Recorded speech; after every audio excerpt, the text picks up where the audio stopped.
கட்டி வைத்து கலந்து இரையாக்குவார்கள். அப்படிப்பட்ட தண்டனை நாம் இயேசுக்கு கொடுத்தார்கள்.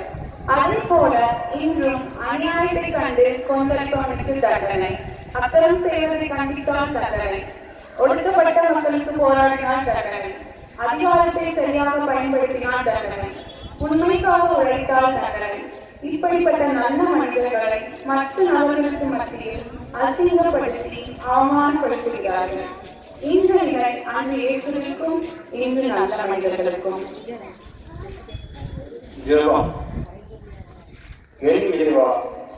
நாங்கள் எங்களுக்கு எதிராக செயல்படுபவர்களை கண்டிக்காமல், நன்மை செய்பவர்களை வெறுக்காமல், நன்மை விட கீழோருக்கு சுமைகளை ஏற்றாமல் அவர்களுக்கு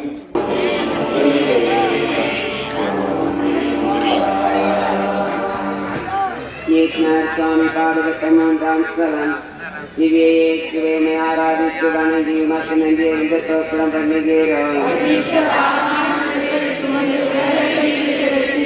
இயேசுநாதே சிலுவையின் பாரத்தால் கீழே விழுகிறார். குழந்தைகள் நடக்கும்போது தவறி விழும், ஆனால் யாரும் பார்க்கவில்லை என்றால் மீண்டும் எழுந்து நடந்து செல்லும்.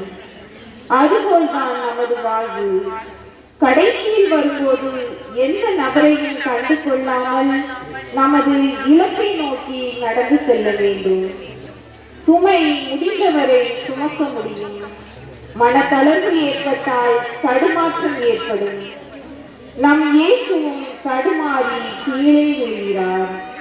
ஆனால் ஒரு லட்சிய இலக்கை அடைய வேண்டும் என்று மீண்டும் எழுந்து தன் பயணத்தை தொடர்கிறார்.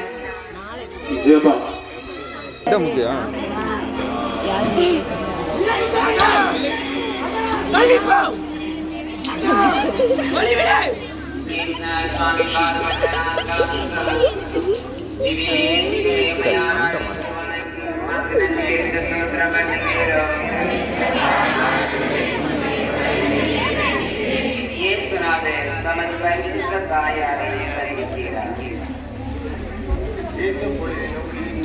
மகனை சான்றோர் என கேட்டிருக்கிறேன். ஒரு பிள்ளை பெற்றோருக்கு ஏற்படுகிற பெருமை என்னவென்றால், இந்த பிள்ளையை சென்ற பெற்றோர்கள் கொடுத்து வைத்தவர்கள்.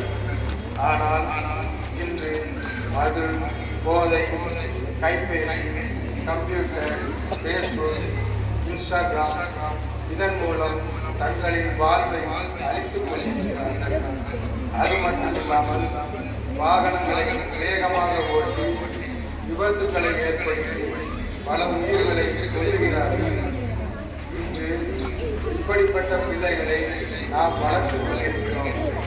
இந்த பிள்ளைகளை நமக்கு கிடைக்கும் பெருமை என்ன? நமக்கு பிள்ளைகளை வளர்க்க தெரிகிறதா? சிந்தி ஜெபம். தாயன்பு கொண்ட இறைவா, நாங்கள் எங்கள் குழந்தைகளை உண்மை போய் ஆற்றலோடும் அறிவோடும் ஞானத்தோடும்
ஏக்நாத் சுவாமி பாடுபட்டாராம் ஸ்வரம் திவ்யேஸ்வரே உம்மை ஆராதித்து வணங்கி உமக்கு நன்றி ஸ்தோத்திரம் பண்ணுகிறோம். இரத்தவரை பிடித்திருந்த நம் இயேசுவின் திருமுகத்தை ஒரு பெண் துடைக்கிறார். ஆண்களை விட வீரமும் துணிவும் மிக்கவர்கள் பெண்கள். இதற்கு எடுத்துக்காட்டு வெரோனிகா. படைகளை ஈட்டியும் ஆயுதங்களுடன் படை சுமந்து நிற்க யார் என்ன செய்ய முடியும் என்று துணிவோடு இயேசுவின் திருமுகத்தில் இரத்தமும் வியர்வையும் வழிவரை கண்டு துணிந்து வந்து முகத்தை துடைத்தார். இன்று நம்மை பலரை இந்த வீரமங்கள் போல் கல்வி, விளையாட்டு, விஞ்ஞானம், தலைமை பதவிகள், தலைவர்களாலும் வலம் வந்து கொண்டிருக்கிறோம். ஆனால் இன்னும் சிலர் ஏதோ பிறந்தோம், ஏதோ வளர்ந்து, ஏதோ வாழ்ந்தோம் என்று இருந்து கொண்டிருக்கிறார்கள். அவர்களும் வீரமாகவும் விவேகமாகவும் இந்த சமூகத்தில் இருக்க வேண்டும். பெண் தாய்க்கு பிறந்தவள், தாய் கிடப்பவள் அல்ல. ஜெபம். இறைவா, அநீதி, அடக்குமுறை, அக்கிரமங்களை கண்டு பின்வாங்காமல் உண்மை எடுத்து கூறி நேர்மையுடனும் துணிவுடனும் உண்மையுடனும் உறக்கச் சொல்லி எங்களுக்கு ஆற்றலை தாரும். விண்ணுலகில் இருக்கிற எங்கள் பாதைகளுக்கு துவண்டு விடாமல் மீண்டும் எழுந்து தொடர்ந்து செல்ல எங்களுக்கு வலிமையையும் ஆற்றலையும் தாரும். விண்ணுலகில் இருக்கிற எங்கள் தந்தையே, உமது பெயர் தூயது என போதவிருக்க, உமது ஆட்சி வருக. உமது திருமணம் விண்ணுலகில் நிறைவேறுவது போல மண்ணுலகிலும் நிறைவேறுக.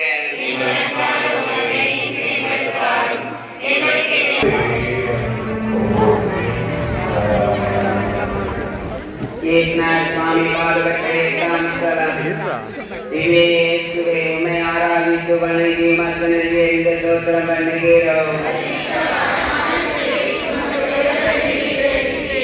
இயேசுநாதர் தனது பின்னால் அழுது கொண்டு வந்த யூத பெண்களுக்கு ஆறுதல் சொல்கிறார். பெண்கள் பலரையும் தாங்கள் நினைத்ததை சாதித்து காட்டுவார்கள். அவர்களின் ஆயுதம் அழுகை. ஆனால் இன்று பிள்ளைகள் வளர்ப்பதில் முழு ஈடுபாடு இல்லாமல் ஏனோ தானமாக வளர்த்து கொண்டிருக்கிறார்கள். பள்ளியில் படிக்கின்ற, வேலைக்கு போகின்ற பெண் பிள்ளைகளை தொந்தரவு செய்வதற்காக இருசக்கர வாகனங்களில் போதைப் பொருட்களை பயன்படுத்திக் கொண்டு வேகமாக சென்று அடுத்தவர் உயிருக்கு ஆபத்தை ஏற்படுத்துகிறார்கள். தங்கள் குடும்பத்திற்கு பணம் வேண்டும் என்பதற்காக பிள்ளைகள் செய்யும் தவறுகளை பெற்றோர் கண்டுகொள்வதில்லை. இங்கு இயேசு நம்மை பார்த்து கூறுகிறார், பெண்களே, எனக்காக அழ வேண்டாம், உங்களுக்காகவும் நீங்கள் வளர்க்கும் குழந்தைகளுக்காகவும் அவர்கள் வாழ்வை வளம்படுத்துவதற்காகவும் அழுங்கள் என்று கூறுகிறார். நாம் நமது குழந்தைகளின் வாழ்வை வளப்படுத்துவோமா? சிந்திப்போம். ஜெபம். என் இயேசு, பெண்களாகிய நாங்கள் இந்த சமூகத்தில் எதுக்கு நடக்க வேண்டும் என்று வன்முறைகள், பாலியல் பலாத்காரங்கள், குழந்தைகள் மேலே நடக்கும் வன்கொடுமைகளை கண்டு இனியும் அமைதியாகவும் இல்லாமல் இருக்க துணிவையும் ஆற்றலையும் எங்களுக்கு தாரும். விண்ணுலகில் இருக்கிற எங்கள் தந்தையே, உமது பெயர் தூயது என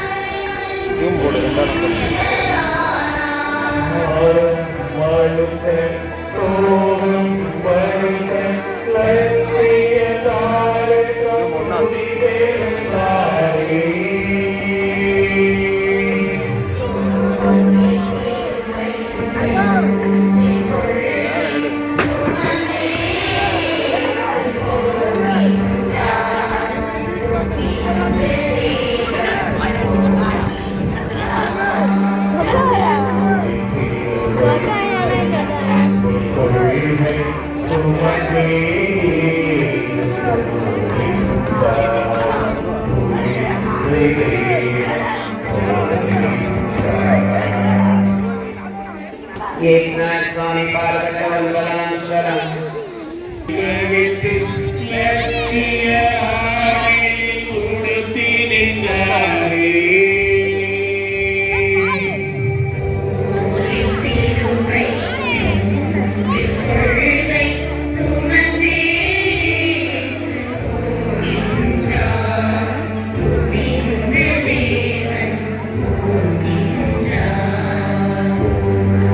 சிலுவை நெஞ்சில் கொள்கை சுமந்தே இயேசு போகின்றார்.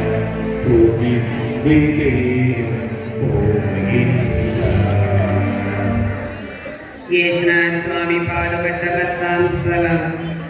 திவ்யேசுவே உம்மை ஆராதித்து வணங்கி உமக்கு நன்றி அறிந்த ஸ்தோத்திரம் பண்ணுகிறோம். இயேசுநாதருடைய ஆடைகளை புரிகிறார்கள்.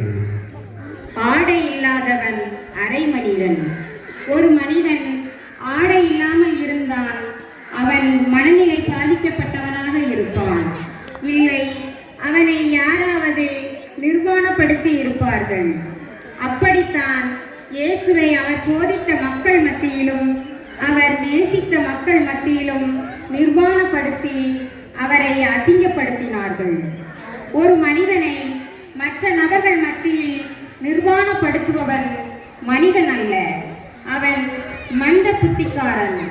இப்படிப்பட்ட நபர்கள் இந்த சமூகத்திலும் இருந்து கொண்டு இருக்கிறார்கள். அவர்களின் எண்ணம் அவனை அவமானப்படுத்த வேண்டும், மற்ற நபர்கள் அவனை மதிக்கக்கூடாது, இனி இவன் பொதுவெளியில் பேசக்கூடாது என்ற ஆணவம். ஒரு மனிதனை யாராலும் நிர்வாணப்படுத்த முடியாது. முதலில் அந்த நபரின் சிரத்தை விளக்கச் செய்து நிர்வாணப்படுத்துவார்கள். இதே போலதான் அந்த இயேசுவை செய்தார்கள். நாம் எந்த நிலையில் இருக்கிறோம்? சிந்திப்போம். ஜெபம். இறைவா, நாங்கள் பல நேரங்களில் எங்களின் சுயநலத்திற்காக பல நபர்களை நிர்வாணமாக்கி இருக்கிறோம். அவர்கள் நிர்மாணமாக்குவதற்கு போகும்போது நாங்கள் மதிமயக்கத்தில் எங்களை நிர்வாணமாக்கிக் கொள்கிறோம். இனி யாரையும் நிர்வாணமாக ஒரு மனிதன் மாண்பையும் மதிக்க நடக்க எங்களுக்கு நல்ல எண்ணங்களையும் ஆற்றலையும் தாரும். விடுதலையில் இருக்கிற எங்கள் தந்தையே, உமது பெயர் தூயது என போற்ற பெருக. ஒரு தூரம் பழியோ மறுபுறம் உலகின் தலைமுறை பாடம்.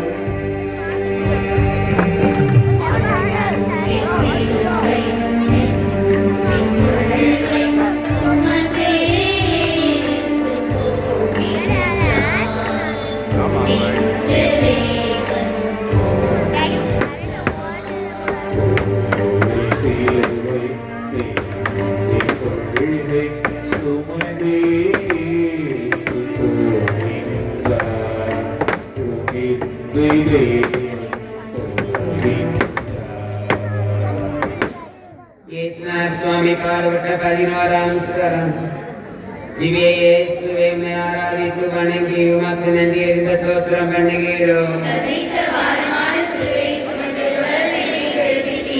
இயேசுநாதரை சிலுவையில் அறைகிறார்கள். அந்த சிலுவை அவமானத்தின் சின்னம். இயேசுவை சிலுவையில் அடித்த பின்பு அந்த சிலுவை மதிப்பு பெற்றது. இயேசுவின் வலது கையில் அடிக்கப்பட்ட ஆணி நான் என்ற அகந்தை, ஆணவம், திமிர், கொலை, கொள்ளை, பாலியல் வன்புணர்வு. அவரின் இடது கையில் அடிக்கப்பட்ட ஆணி பொறாமை, கர்ப்பம், மது போதை பழக்கம், புறம் கூறுதல். அவரின் காலில் அடிபட்ட ஆணி கொத்தடிமைத்தனம், சுரண்டல், வட்டிக்கு கொடுத்தல், வட்டிக்கு வாங்குதல், அடுத்த நபர்களின் சொத்துக்களை அபகரித்தல், மேலெழும் நபர்களை கீழே போட்டு மிதித்தல், வீண்வழி சுமத்துதல், உறவு முறை மதிக்காத தன்மை. இந்த வகையான 3 ஆணிகள் இயேசுவின் மேல் அடிக்கப்பட்டது. சிந்திப்போம். நம் காலில் சிறு முள் தைத்தது என்றால் நாம் எவ்வளவு துன்பப்படுவோம். இயேசுவின் உடலில் ஆணி கொண்டு அறையும் போது அவர் சதைகளை துளைத்து எலும்புகளை உடைத்து ஆணி மரத்தில் தன்னை இணைத்துக் கொண்ட இயேசு சொல்லன்னா துயரத்தில் ஆழ்ந்தார். இன்றும் பலர் ஆடம்பர உணவு பழக்கத்தினால் தேவையில்லா உணவுகளை உண்டு கொடிய நோயினால் பாதிக்கப்பட்டு நமது உடலையும் உயிரையும் இழந்து கொண்டிருக்கிறோம். சிந்திப்போம். ஜெபம். இயேசுவே, உம்மை போல் பல நபர்களை வார்த்தை என்னும் ஆயத்தால் தினம் தினம் அறைந்து கொண்டிருக்கிறோம். அந்த வார்த்தைகள் ஆணிகளை விட மிகவும் கூர்மையானது. அது துளைக்கும் போது தினம் தினம் காயங்கள் ஏற்பட்டு கொண்டிருக்கிறது. அந்த காயத்திலிருந்து காயப்பட்டவர்களை மீட்டெடுக்க எங்களுக்கு ஆற்றலை தாரும். விண்ணுலகில் இருக்கிற எங்கள் தந்தையே, உமது பெயர் தூயது என போற்ற பெருக, உமது ஆட்சி வருக. உமது திருவிழம் விண்ணுலகில் நிறைவேறுவது போல மண்ணுலகில் நிறைவேறுக. எங்களுக்கு எதிராக குற்றம் செய்வோரை நாங்கள் மன்னிப்பது போல எங்கள் குற்றங்களை மன்னியும். எங்களை சோதனைக்குட்படுத்தாதே, தீமையிலிருந்து எங்களை விடுவித்தருளும். அருள் நிறைந்த மரியே, வாழ்க, ஆண்டவர் உம்முடனே, பெண்களுக்குள் ஆசி பெற்றவர் நீரே. உம்முடைய திருவயிற்றின் கனியாகிய இயேசுவும் ஆசி பெற்றவரே.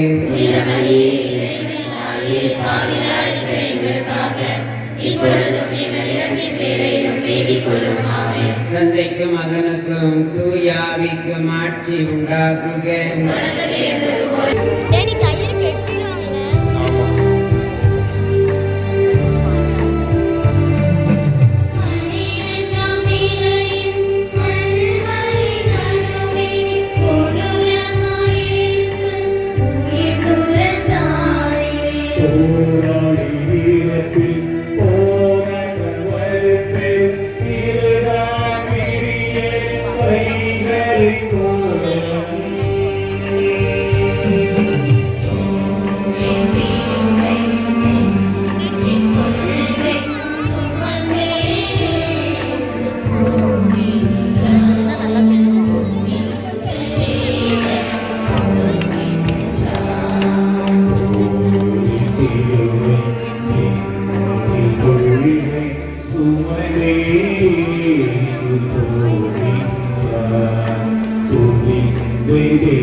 சுவாமி பாடுபட்ட 12ஆம் ஸ்தலம்.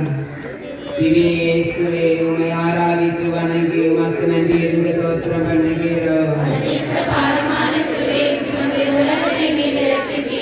இயேசுநாதர் சிலுவையில் மரிக்கிறார். உயிர் உருவாகுவதும் கடினம், உடலை விட்டு போவதும் கடினம். நமது